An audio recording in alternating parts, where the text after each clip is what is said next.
Hello everyone. In this video, we discuss about instrumentation of HPLC, and this presentation is prepared by S.Gambhir, Ghadage, K.Gopnar and D.Gosavi. Instrumentation of HPLC includes solvent reservoir and degassing system, pumping system, sample injection system, columns, detectors, solvent selection, strip chart recorder and data handling system. First, solvent reservoir and degassing system.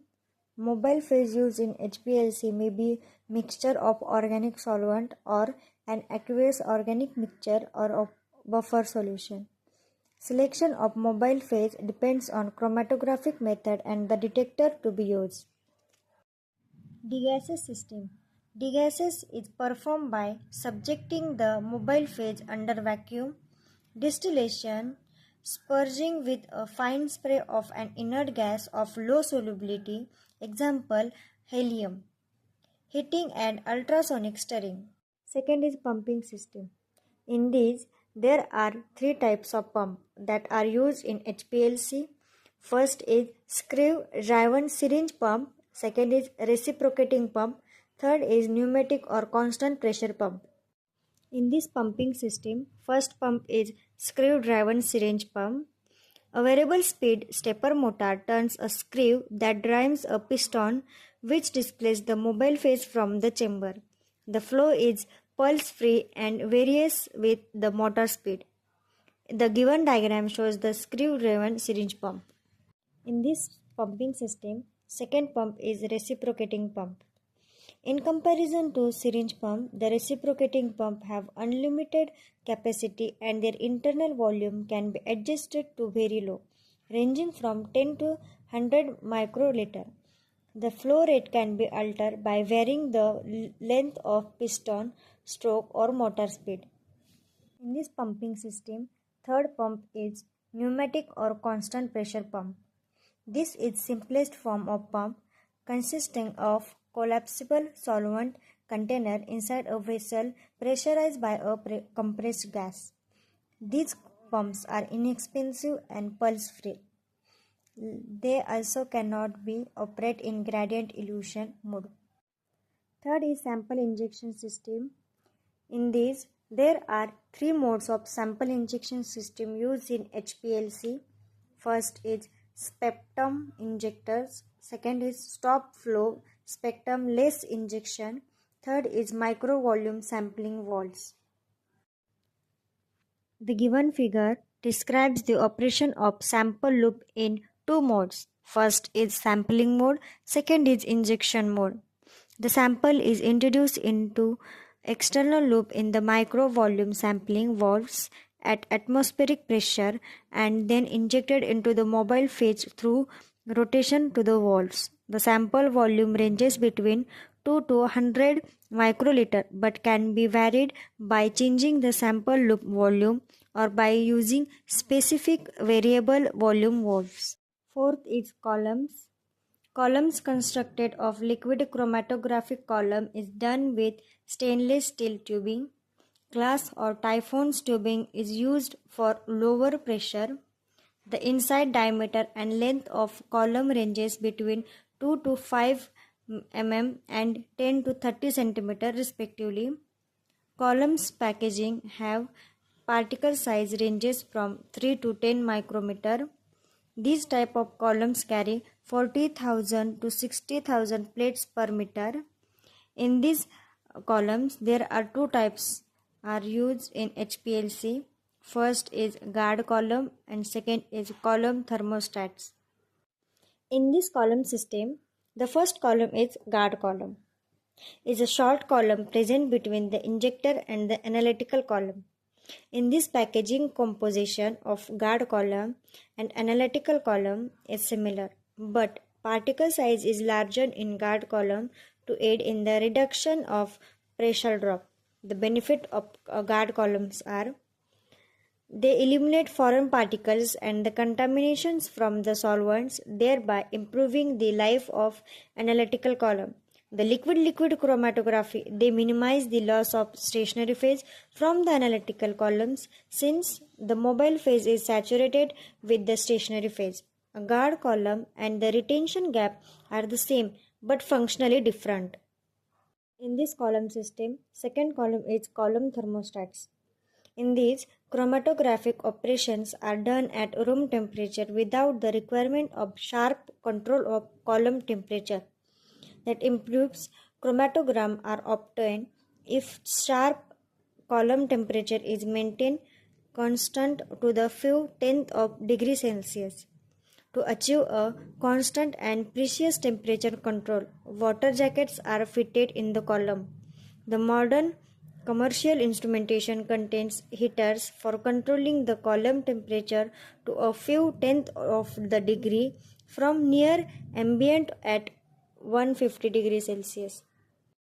Fifth is detectors. HPLC, the detector monitors the mobile phase passes out of the column which further release electrical signal directly proportional to the characteristics of the solid or the mobile phase. The commonly used detectors in HPLCs are UV detector, fluorescence detector, refractive index detector, multi-purpose detector, and electrochemical detectors. In this detector, the first detector is UV detector. An UV detector works on the principle of absorption of UV visible light from the eluent emerging out of the column and the passing through a photocell position in the radiation beam. Originally, dual wavelength instrumentation with 254 and 280 nanometer wavelength detector with wavelength ranging between 210 to 800 nanometer are used for the performing more selective detection. The given diagram shows the UV detector. In this detector, second detector is fluorescence detector. In these, many compounds are present in the mobile phase. When they are allowed to pass a column efficient through a cell irradiated with the xenon or deuterium sources, first UV radiation is absorbed and subsequently radiation of longer wavelength is emitted in the following two ways. If instantly named as fluorescence and if after the time gap named as phosphorescence. Fluorescent compounds. The number of inorganic and organic compounds exhibiting natural fluorescence property is very less, while the most of the pharmaceutical substances and environmental contaminations such as polycyclic aromatic hydrocarbons with a conjugated cycle system are fluorescent in nature. Energy absorbed by the substances is re-emitted from 0.1 to 1.0 and can be detected by the fluorescence detector. Figure shows the diagram of fluorescence detector. Radiation emitted from a xenon or deuterium source is concentrated on a flow cell using filter. Usually at 90 degree to the incident beam, the fluorescent radiation emitted by the sample is measured.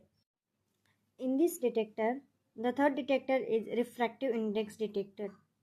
As shown in figure, the light emitted from the source is concentrated into the cell containing the sample and the reference sample. Both the chambers of cells are separately by a diagonal glass sheet.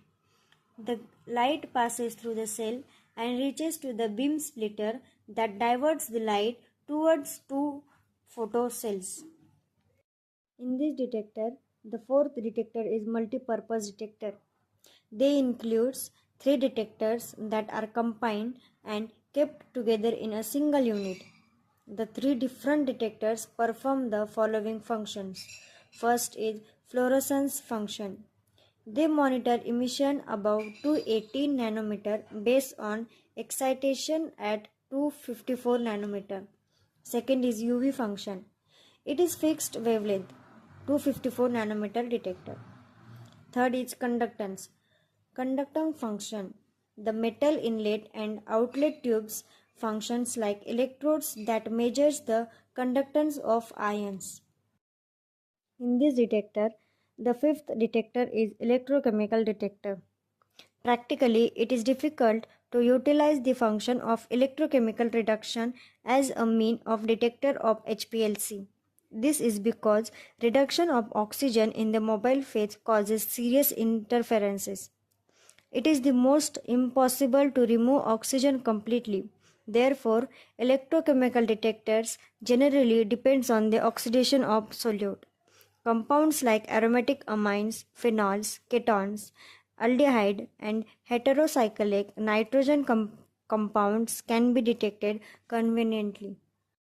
Sixth is solvent selection. Solvents for HPLC are selected on the basis of the following factors. First, selection of starting solvent. The starting solvent is selected based on the relatively polarity of the solvent and the sample to be separated. Second, solvent miscibility. Solvent on the bottom half are soluble with each other. Those mutually soluble with each other. So, from the given statement, it is clear that the solvent present on the same half of the scale are completely soluble with each other. Third, solvent blends. They are more useful in present in pairs. The absorption energy of the solvent blends should not deviate by more than 100%. For example, chloroform at energy 0.40 and propranolol at energy 0.82. Fourth, solvent gradients. Range of solvent gradient is not sufficient for all but for most for the separation problem. When solvents are changes or generated after gradient minimum 5 to 10 columns volume of the new started solvent should flow through the system before making another sample injection. 7 is strip chart recorder. The signals emerging from the HPLC detector are continuously recorded as function of time. For the purpose, generally a potentiometric recorder is used.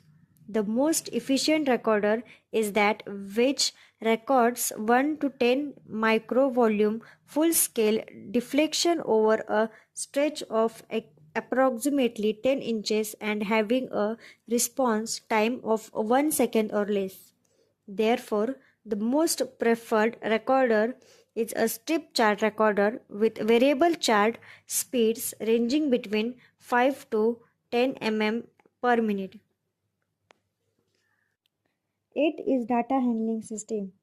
In HPLC, there is a tremendous development in a data handling devices that ranges from a strip chart recorder, an electric integrator, and PC-based workstation to a client-server network system.